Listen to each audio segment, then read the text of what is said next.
Good enough. That'll do. Oh, sorry. I know I pushed it back an hour and then we're late anyway, so belly roll. Sorry we are so late. We were doing an unboxing video for our Hallmark ornaments, and I don't know why I didn't think it wouldn't take half an hour, but it did. So you can look for that 30+ minute video up shortly after I finish this. And he's so excited about the ornaments, he refused to come upstairs. So we're doing it in the living room. Right? I know there were some that made lots of good noise. He really likes the musical one. So because of that, my brain is so frazzled, I couldn't figure out a second book to read from. So we're just going to do all Christmas stories tonight. Okay? So I'm sorry for being so late. And I made a point of moving it up earlier, and then you know what, things happen, life happens, and it is what it is. Right, Athena? There's a puppy right under here. Keeps knocking the table because there's chips still on here from Dolly's dinner. Stop it. You're a bad dog. Yeah, you. Sorry. She's a loud barker. Okay, let's read. And my throat's all dry from doing that other video. Oy. Oh, yeah. Water. Should have refilled that. Santa Claus's Helpers. An extract from The Life and Adventures of Santa Claus by L. Frank Baum. In this story about Santa Claus, he has 4 magical helpers called Clitter, Peter, Nutter, and Whisk. Which real close to some dirty ones. Okay, good stuff. One Christmas Eve, when his reindeer had leapt to the top of a new building, Santa Claus was surprised to find that the chimney had been built much smaller than usual.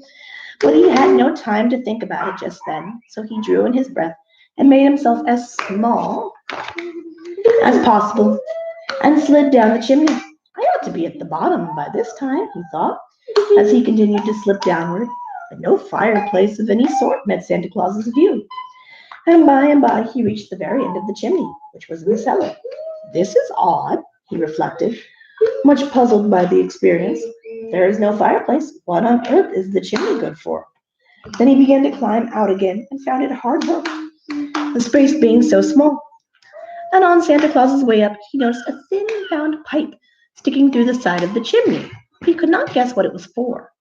Finally, he reached the roof and said to the reindeer, there was no need for my going down that chimney, for I could find no fireplace through which to enter the house.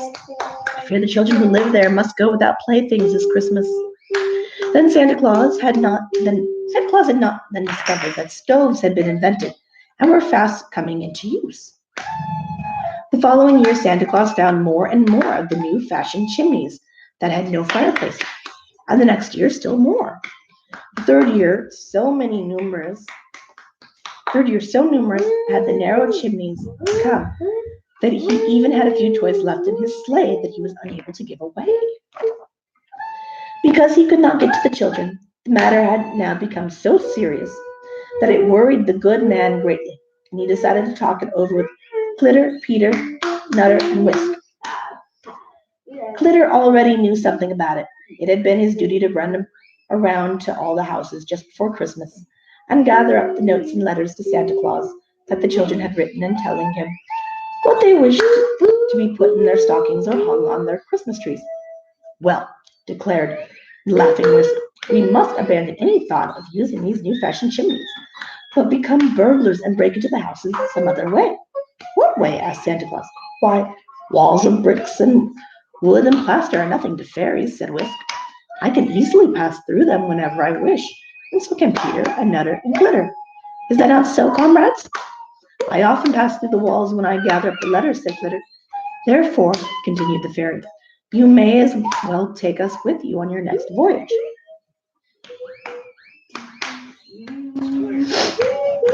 Where was it? On your next journey. Where did I get voyage from? Oh boy, the brain's dying. And when we come to one of those houses with stoves instead of fireplaces, we will distribute the toys to the children without the need of using a chimney. That seems to me a good plan, replied Santa Claus, well pleased at having solved the problem. We will try it next year.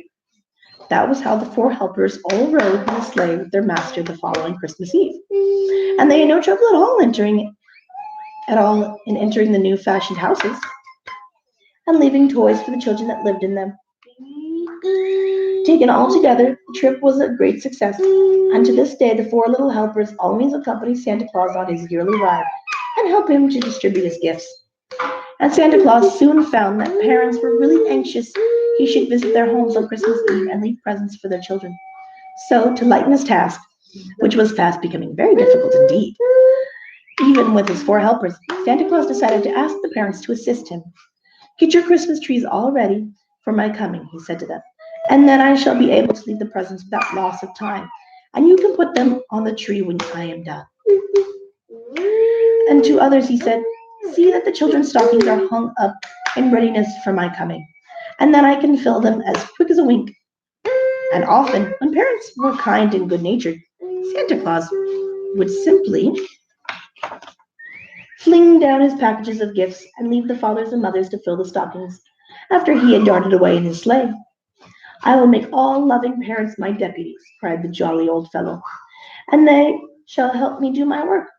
For in this way I shall save many precious minutes, and no children need be neglected for lack of time to visit them. Besides, carrying around the big packs in his swift-flying sleigh, Santa Claus began to send great heaps of toys to the toy shops, so that if parents wanted larger supplies for their children, they could easily get them. And if any children were by chance missed by Santa Claus on his yearly rounds, they could go to the toy shops and get enough to make them happy and contented. Perhaps you will now understand how, in spite of the size of the world, Santa Claus is able to supply all the children with beautiful gifts. To be sure, the old gentleman is rarely seen these days, but it is not because he tries to keep out of sight, I assure you. You see, he is so busy all year making toys, and so hurried on that one night when he visits our homes with his packs, that he comes and goes among us like a flash. It is almost impossible to catch a glimpse of him. And although there are millions more children in the world than there used to be, Santa Claus has never been known to complain of their increasing numbers. The more the merrier, he cries with a jolly laugh. The only difference is that his little workmen have to make their busy fingers fly faster every year to satisfy. In all this world, there is nothing so beautiful as a happy child, says the good old Santa Claus. And if he had his way, the children would all be beautiful, for all would be happy. Raggedy Andy's Smile. An extract from Raggedy Andy's Stories by Johnny Gruelle. Where's my water?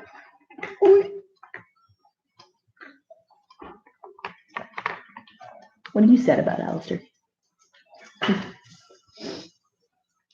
Raggedy Andy's smile was gone. Not entirely, but enough so that it made his face seem one-sided. If one viewed Raggedy Andy from the left side, one could see his smile.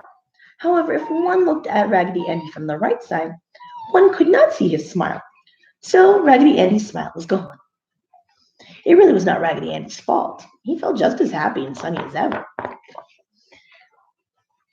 Oh, skip the page. No skipping pages. And perhaps he could not have known the difference had not the other dolls told him he had only one half of his smile left. Nor was it Marcella's fault.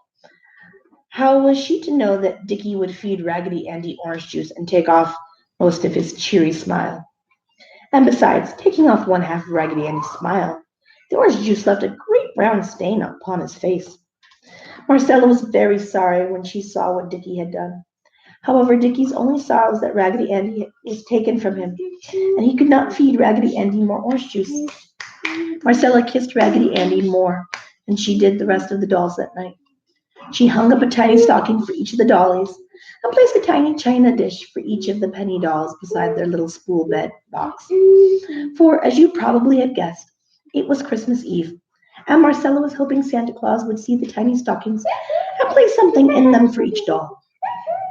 Then, when the house was very quiet, the French doll told Raggedy Andy that most of his smile was gone. Indeed, said Raggedy Andy. I can still feel it. It must be there. Oh, but it really is gone, Uncle Clem said. It was the orange juice. Well, I still feel just as happy, said Raggedy Andy.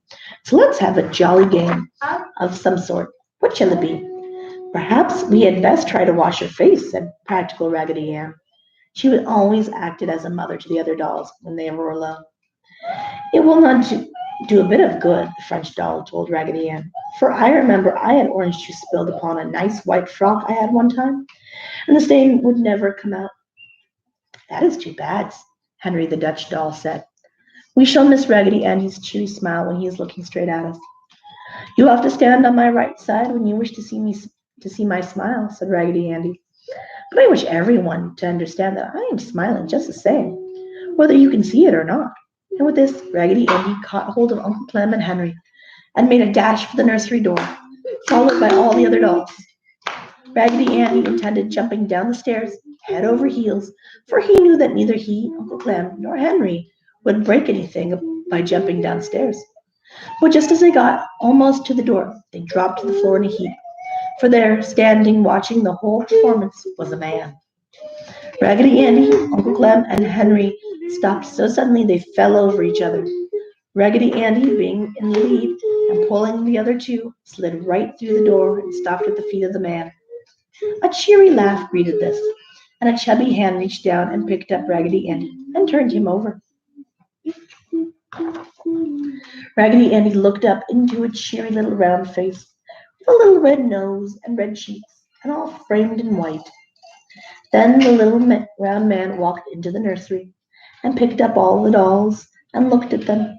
He made no noise when he walked, and this was why he had taken the dolls by surprise as he at the head of the stairs.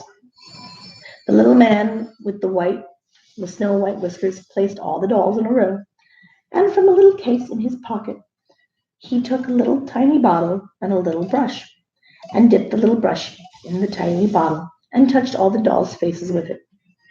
He had purposely saved Raggedy Andy's face until last. Then, as all the dolls watched, the cheery little white whiskered man touched Raggedy Andy's face with the magical liquid. The orange juice stain disappeared, and in its place came Raggedy Andy's rosy cheeks and cheery smile.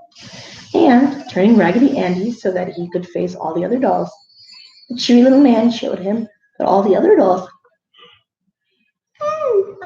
excuse me, all the other dolls, that all the other dolls had new rosy cheeks and newly painted faces. They all looked just like new dollies. Even Susan's cracked head had been made whole. Henry, the Dutch doll, was so surprised he fell over backward and said, "Squeak!" Then the little man put something in each of the tiny doll stockings and something in each of the tiny china dishes for the two penny dolls. Then, as quietly as he had entered, he left. Raggedy Andy heard him chuckling to himself as he went down the stairs. Raggedy Andy tiptoed to the door and over to the head of the stairs. Then he motioned for the other dolls to come. There, excuse me, from the head of the stairs, they watched the cheery little white whiskered man take pretty things from a large sack and place them about the chimney place. He does not know that we are watching him, the dolls all thought to themselves. But when the little man had finished his task, he turned and laughed right up at the dolls, for, of course, he had known that they were watching him all the time. Then the little man swung the sack over his shoulder, and with a whistle he was gone up the chimney. The dolls were very quiet as they walked back into the nursery and sat down to think it all over. Oh, I'm so sorry. And as the dolls sat there thinking, they heard out in the night distant tinkle, tinkle, tinkle of tiny sleigh bells, growing fainter and fainter as they disappeared in the distance. Without a word, the dolls all climbed into their beds, just as Marcella had left them, and they all pulled the covers up to their chins. And Raggedy Andy lay there, his little shoe button eyes looking straight toward the ceiling and smiling a joyful smile. Not a half smile this time, but a full-sized smile.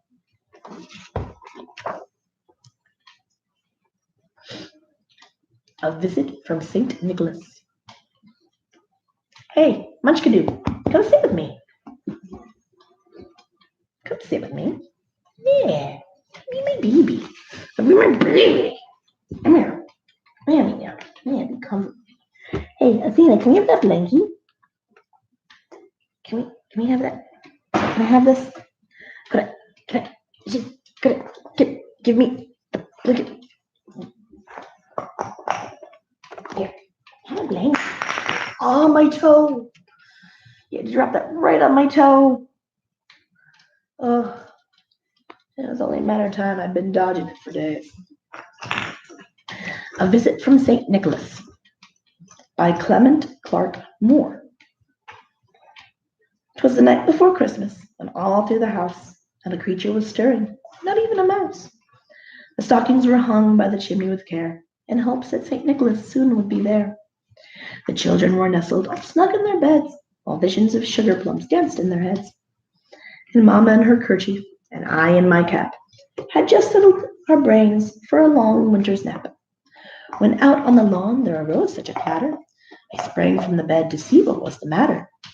Away to the window I flew like a flash, tore open the shutters, and threw up the sash.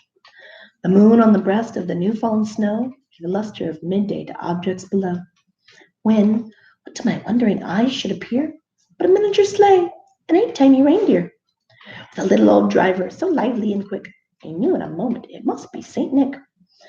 More rapid than eagles his coursers they came, and he whistled and shouted and called them by name. Now Dasher, now Dancer, now Prancer and Vixen, on Comet, on Cupid, on Donner and Blitzen, to the top of the porch, to the top of the wall, now dash away all. As dry leaves that before the wild hurricane fly, when they melt with an obstacle, melt to the sky. Where are you going? You will listen to these stories, little boy.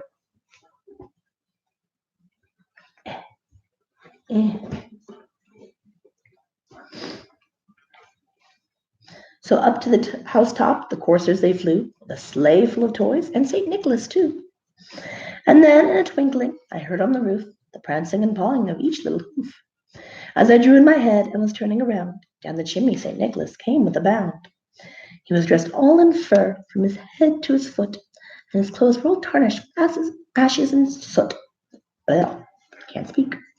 A bundle of toys he had flung on his back, and he looked like a peddler just opening his pack. His eyes, how they twinkled, his dimple, how merry. His cheeks were like roses, his nose like a cherry. His droll little mouth was drawn up like a bow, and the beard on his chin was as white as the snow. It's kind of like Mommy's beard. That's why I gotta pluck it. The stump of a pipe he held tight in his teeth, and the smoke encircled his head like a wreath. He had a broad face and a round belly that shook when he laughed like a bowl full of jelly. Mama knows all about that. He was chubby and plump, a right jolly old elf, and I laughed when I saw him in spite of myself. A wink of his eye and a twist of his head soon gave me to know I had nothing to dread. He spoke not a word, but went straight to his work, and filled all the stockings, then turned with a jerk, and laying his fingers at the side of his nose, and giving a nod, up the chimney he rose. He sprang to his sleigh, to his team gave a whistle, and away they all flew like the down of a thistle. But I heard him exclaim, ere he drove out of sight, "Happy Christmas to all, and to all a good night." Winter Wonderland is our next section. And we are just at the 20-minute mark, so I'm going to say we're going to leave that for tomorrow. What you think about that? Yeah? You got the crazies. Yeah. Got to put away all our ornaments now. Got to divide them up into the sections. All right, so sorry about the late time again for tonight. Tomorrow we'll be back at 10 o'clock. Just time got away from me tonight. It is what it is. I'm sorry This time management was not on my side tonight. We ordered dinner, and then I thought I had time for a movie, and then realized I didn't. We'd already ordered it. I was like, you know what? We'll roll with it. It is what it is. And then we had moved it back to 11, so I was like, well, we have time before 11, so I'll record my video for the ornaments now. And that one went longer. So my time management skills today, man, just down the drain. But we will be on point tomorrow because you have school on Monday. It's your last full week of summer school. Can you believe that? Yeah, can't believe it. All right, guys. So we will see you tomorrow night at 10 p.m. Good night.